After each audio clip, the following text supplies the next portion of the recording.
of my favorite green sauces. It's Salsa Verde, which of course is Spanish for green sauce. Now this is from Mexico originally, and it uses tomatillos, and these aren't strictly tomatoes, they're more like relative ground cherries, and they're pretty delicious actually, and they're really great in these sauces. So you want to peel the husks off. As you can see, it looks pretty much like a green tomato.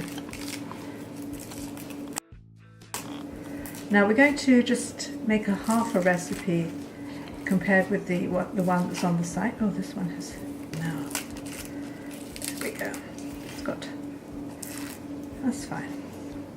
We don't really want the dry husk in the sauce.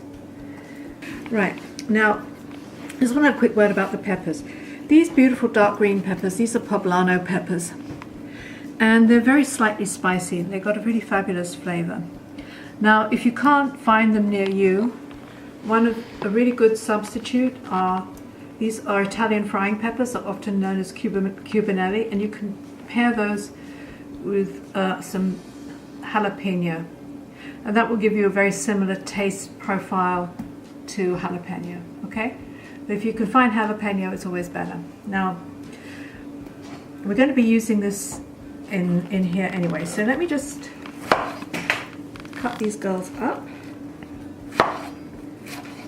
I'm going to put in a whole clove of garlic again. These are shallots. Now if you have a small red onion, you could just get a small red onion, cut it into 4 and put it in here. But shallots, what I have right now, and they will do the job just as well.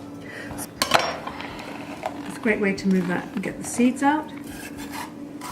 And then I'm going to also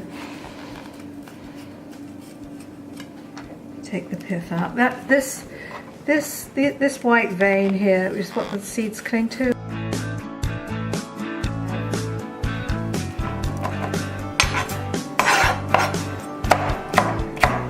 just going to go to the fridge and get one of the main ingredients. So I'm just going to put these in. This is a bit of oregano, a bit of ground cumin, okay, and a really good pinch of salt. Now, as with other green sauces, especially with cilantro, the leaves are so soft that you want to avoid the really heavy stems. These I keep, by the way, for cooking, to making beans and things with. But I think it's worth going through this just to get off some of the biggest stems.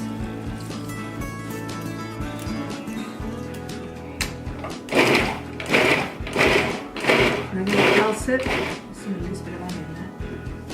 I'm going to put in the rest of the,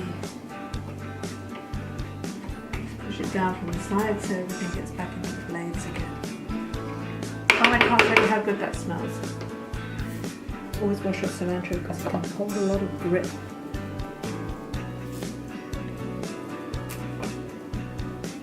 You don't want a gritty salsa. Oh, it's one piece.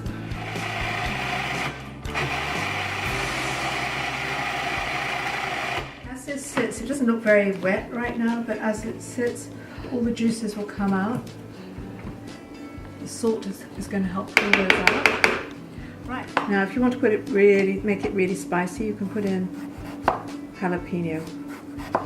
And I left it out because I found that not everybody really likes it that way.